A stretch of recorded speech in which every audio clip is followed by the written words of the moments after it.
Alright, so today we're going to talk about books 1 through 4 of the Odyssey. So books 1 through 4 deal with Telemachus, who is Odysseus' son. So when we watched the movie clip before we, didn't have school anymore, Telemachus was just a little bitty baby. So he was born the day that Odysseus had to leave to go fight the Trojan War. So at this point, Odysseus has been gone almost 20 years, so Telemachus is growing up. He's becoming a man, but, he's a man who hasn't had a father to be around for him, so he's still trying to kind of find himself.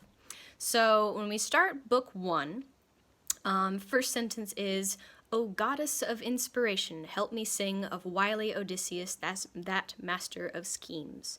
So that's Homer, the author, basically praying to the gods to be able to tell the story of Telemachus and Odysseus and all his adventures well. So Homer begins his epic, though the hero himself is still off stage. We are treated to a glimpse of life among the supreme gods on Mount Olympus. So a little bit of god talk before we get down to the mortals and their issues. Gray-eyed Athena, the goddess of war, is addressing an assembly headed by Zeus, the king of the gods. Even though we all love Odysseus, he alone of the Greek heroes has been waylaid on his journey home from Troy. When he put out the eye of the giant Cyclops, he provoked the wrath of the god of earthquakes. The Olympians know she refers to Poseidon, the ruler of the sea, who was off enjoying a banquet elsewhere. And now Odysseus languishes on the lonely island of the nymph Calypso, pining for home. "Is that your will, Zeus?" "You know very well it isn't," replies the god of gods. "Then send your herald Hermes, flying to Calypso. Make her let Odysseus go. I myself will inspire the hero's son." And Athena departs to fulfill this vow. So, basic summary of that. Odysseus has been stuck on an island, Calypso's island, for many, many years. And Athena, who's always kind of had his back, she's his guide, his mentor, she's campaigning for him to be released. So she's going to have Zeus, king of the gods, send Hermes, the messenger god, to get Odysseus released. So while that's happening in one area of the world, she's going to go down and talk to Telemachus, who's been without a father figure for many years, and she's going to try and help nudge him in the direction of manhood. So, in order to go down and talk to Telemachus, she adopts a mortal guise, and guise like the word disguise. So she basically disguises herself as a normal human being. So when Telemachus lets her in, he doesn't realize that he's talking to the great goddess Athena. He thinks it's just some normal person, and he's letting that normal person in because of hospitality, because being nice to guests was very, very important for the Greeks in this time period. So, Odysseus' son, Telemachus, does not recognize the goddess in her human form, but invites the stranger in as a guest. Over food and wine, they discuss the fact that Telemachus and his mother, Penelope, are plagued by suitors for Penelope's hand in marriage. All the eligible young nobles of Ithaca and the neighboring islands, assuming that Odysseus is dead, are vying for Penelope, and while they wait to see which one of them she will choose, they help themselves to her hospitality, feasting through her herds and guzzling her wine. Telemachus is powerless to do anything about it. The Greek laws of hospitality state that guests are God-sent, and they must be treated with extreme courtesy and respect. However, the suitors are taking advantage of this law. "Warn them off," counsels Athena. "Then fit out a ship that will carry you to the mainland. There you must seek tidings of your father." So, book 1, we have Athena going to talk to Telemachus, and one of the big issues that Telemachus is dealing with are these suitors. Since his dad has been gone for 20 years, there's a whole lot of guys who are very interested in his mother, Penelope. Now, Penelope has been holding them off so far. She's faithful, she's loyal, she loves Odysseus, she doesn't want to move on, but there's only so long you can hold off a whole bunch of very interested dudes. So, in the meantime, the suitors have been taking advantage of her hospitality. She's been trying to be a good host, but they're not being very good guests. And they're eating all of her food, drinking all of her wine. It's not a great situation. So Athena is kind of inspiring Telemachus to stand up and do something about it. So in Book 2, inspired by Athena, Telemachus calls a council of all the men of Ithaca. He asks them how they can stand idly by and allow his mother's hospitality to be abused. Antinous, one of the ringleaders of the suitors, brazenly puts the blame on Penelope for not choosing one of them as husband. She has even resorted to trickery, claims Antinous. At first, she said she'd choose among us just as soon as she finished her weaving, but she secretly unraveled it every night. Hot words are exchanged, and Zeus sends an omen. 2 eagles swoop down on the congregation, tearing cheeks and necks with their talons. A wise man interprets this as impending doom for the suitors. In closing, Telemachus asks his countrymen to fit him out with a ship so that he might seek news of his father.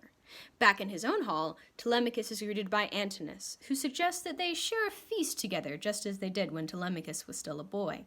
Telemachus replies that he'll see him dead first. The other suitors mock the young man for his fighting words. Seeking out his aged nursemaid, Euryclea, Telemachus instructs her to prepare barley meal and wine for the crew of his ship. He makes her swear an oath that she will not tell his mother of his departure until he is 10 days gone. That night, a sleek black vessel crewed by 20 oarsmen puts out to sea, with Telemachus and Athena, his godly patron in disguise, seated in the stern. So in Book 2, Telemachus starts to become a little bit more of a man. So he stands up to the suitors. He says, "You guys are eating all of our food. This is unacceptable. You need to get out of our house." And Antinous, who turns out to be kind of the ringleader of this little group of guys, Antinous speaks up and says, "It's not our fault that we're eating all your food. Your mom should just pick one of us."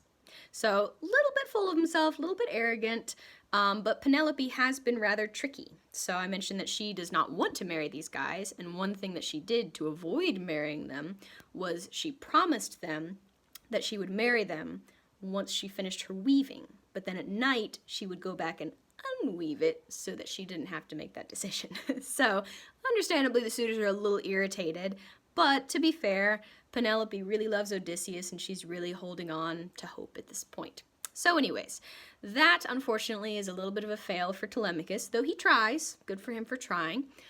So in Book 3 and Book 4, we have Telemachus trying to find news of his father. So in Book 3, Dawn finds the travelers at Pylos in the kingdom of Nestor, who at the age of 90 led a contingent in the Trojan War. Telemachus asks the wise old king to tell him how and where his father died, for he cannot help but assume the worst. In reply, Nestor tells what he knows of the Greeks' return from Troy. "It started out badly because of Athena's anger. She caused dissension between our leader Agamemnon and his brother Menelaus. Menelaus was for setting sail immediately, while Agamemnon insisted that a sacrifice be held first to pacify the goddess. In the end, half the army left, while the others remained with Agamemnon. Those of us who sailed with Menelaus made good speed at first, but then we were at each other's throats again. One group, under Odysseus, broke off and rejoined Agamemnon. Journey to Sparta, suggests Nestor. Seek further news from Menelaus." And so in the morning, after participating in a sacrifice to Athena, Telemachus sets out for the kingdom of Menelaus. So, Book 3, Nestor. Nestor was a hero in the Trojan War, so he's kind of, being brought back for this little episode. And essentially, when Telemachus goes to talk to him, he doesn't have very much useful information.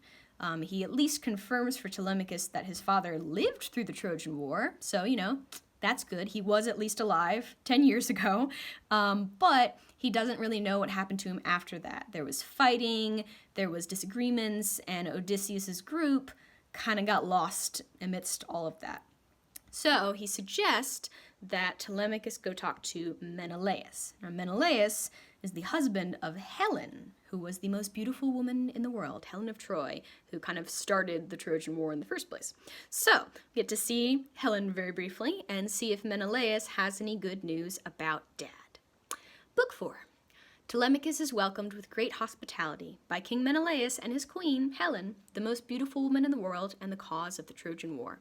In the morning, Menelaus relates what he can of Odysseus. On his journey home, he encountered Zeus and asked him which of his comrades had not made it home from Troy. "Odysseus lives still, though marooned, without a crew of oarsmen to stroke him home." And so Telemachus received the news that he had sought. But meanwhile, his situation had become still more perilous, for back at home on Ithaca, the suitors had gotten wind of his departure.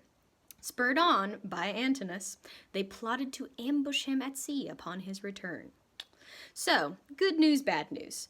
Good news, Menelaus actually knows that his father is alive. Menelaus received word from the gods on high, very magical, that Odysseus was alive, even though he was marooned. He was stuck on an island without a boat. So, that's good, but Telemachus does not realize that when he returns home, there's going to be some bad news waiting for him in the form of all of those suitors.